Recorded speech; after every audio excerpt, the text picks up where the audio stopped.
Salut à toi et bienvenue dans cette vidéo. Alors aujourd'hui on va parler d'un sujet dont peu de personnes parlent, c'est la valeur du produit que ton client va percevoir. Donc c'est la valeur perçue de ton produit. C'est super important parce que à partir d'un même produit, donc ça c'est un produit qui a été survendu, le bracelet avec des perles comme ça. Bon là j'ai pris un avec une tête de mort mais normalement il y a 100 têtes de mort et avec plein d'autres motifs. C'est un produit qui a été survendu et un produit qui coûte sur AliExpress aux alentours de 1 euro. Donc tu rêves pas, là j'en ai bien pris à 9 euros. Et je vais t'expliquer pourquoi.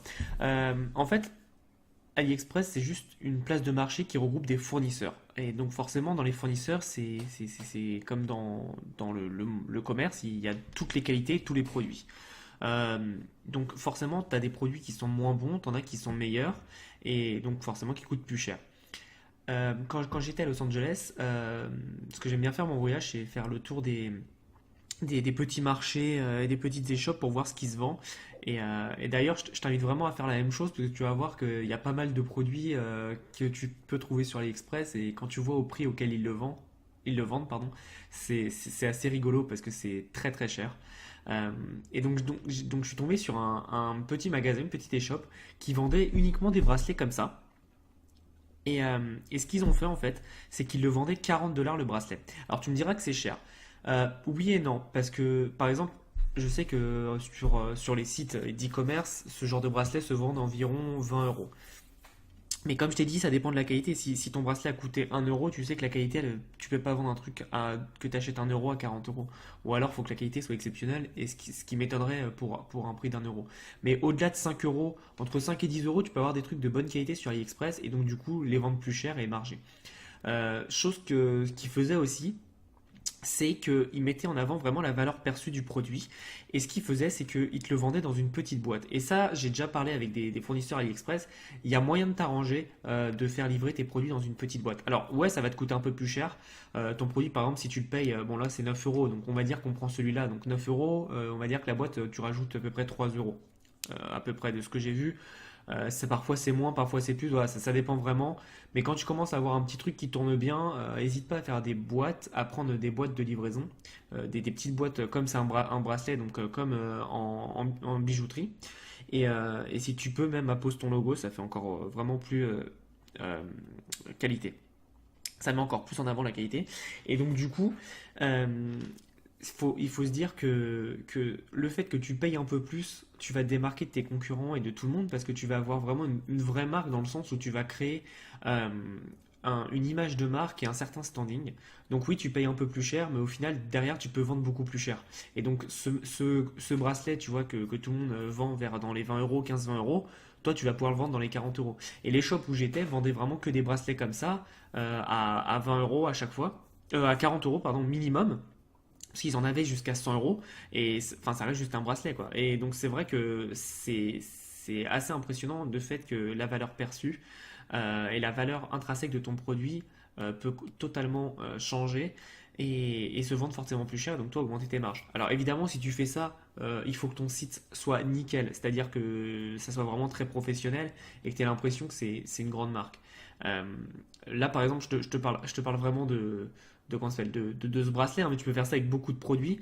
Si tu veux mettre un produit un peu plus haut de gamme en avant, faut vraiment que ton site soit parfait, faut que ça soit cohérent. Tu peux pas avoir un site avec plein de bugs ou des trucs qui manquent si derrière tu vends un produit de haut de gamme. Ça va pas aller ensemble et du coup tu vas pas pouvoir bien vendre. Moi ce que je te conseille de faire c'est de t'inspirer.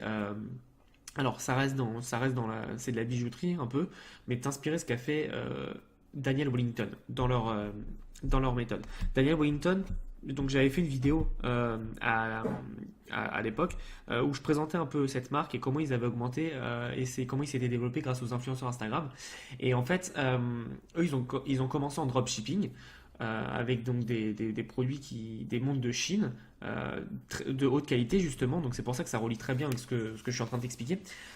Et ce qu'ils ont fait, c'est qu'ils ont vraiment dès le début mis des boîtes personnalisées. Ça leur permet de faire une différence énorme par rapport à la concurrence ou par rapport à toi quand tu t'essayes de vendre des montres qui arrivent juste dans un sachet plastique. Tu vois, c'est vraiment la différence avec la qualité perçue et la qualité de ton produit. Tu peux pas te permettre de vendre une montre soi-disant haut de gamme qui arrive dans un vieux sachet plastique. C'est pas possible. Donc sois cohérent dans tout ce que tu fais et regarde, ouais, regarde un peu l'histoire de Daniel Wellington, comment ils ont fait. Et si tu veux, là je te dis, ça peut être comment ça s'appelle, des bracelets, mais ça peut être, je sais pas, si tu fais du yoga, sur la niche du yoga, on va dire, tu essayes de faire un truc un peu qualitatif, tu fais des leggings vraiment haut de gamme, essaye d'avoir un petit packaging sympa. Ça se trouve très facilement sur AliExpress, donc tu peux essayer de trouver ça, et ça va vraiment faire une différence totalement différente, enfin totalement conséquente, pardon, par rapport à tes concurrents. Et tes fournisseurs seront ravis. Alors pas tous, ils le font pas tous, mais la plupart ils sont pas cons. Si tu leur dis bah voilà, combien tu peux me faire si tu me fais un packaging un peu plus sympa, ils seront contents d'augmenter leur marge eux sans problème.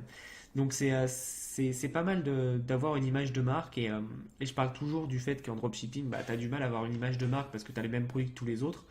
Là, si tu fais les choses bien, c'est-à-dire avec un beau packaging, un bon produit de bonne qualité, enfin, où tu vois que tu blagues pas avec tes consommateurs et avec tes clients, tu es vraiment honnête, tu as un produit de qualité, et donc forcément tu as le packaging qui va avec, tu peux créer vite une image de marque.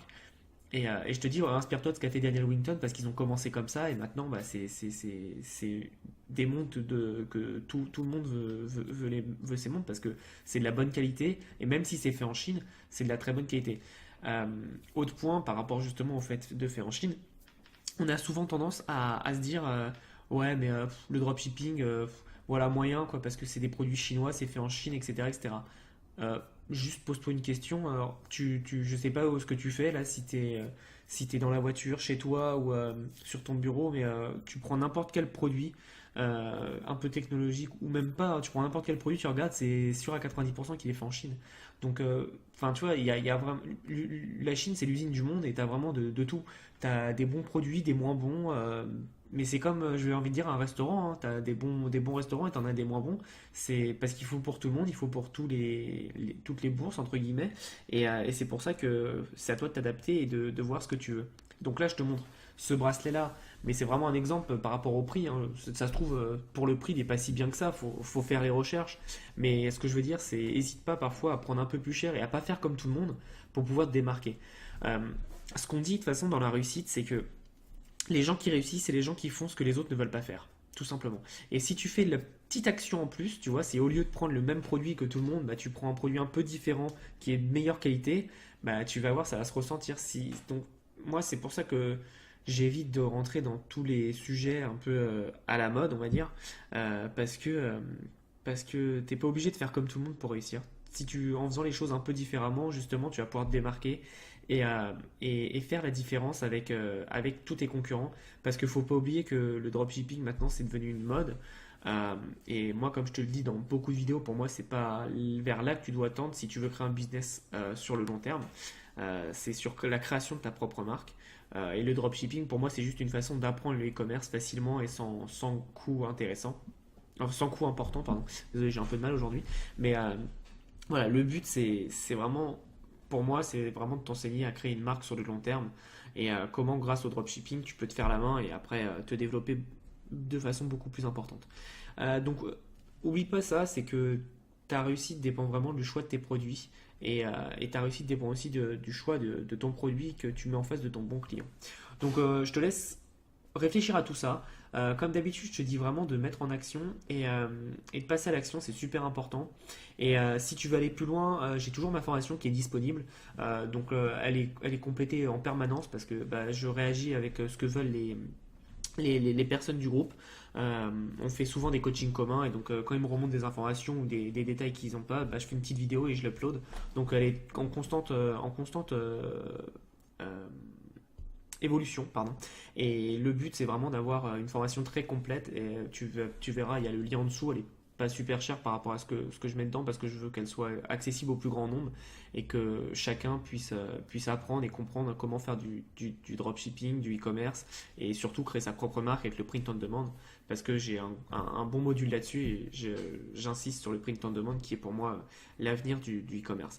Donc voilà, j'espère que tu viendras nous rejoindre, ça serait super, puis que tu apprendras beaucoup. Et en tout cas, quoi qu'il arrive, passe à l'action sur tout ce que tu lis, apprends sur Internet, passe à l'action et regarde après tes résultats.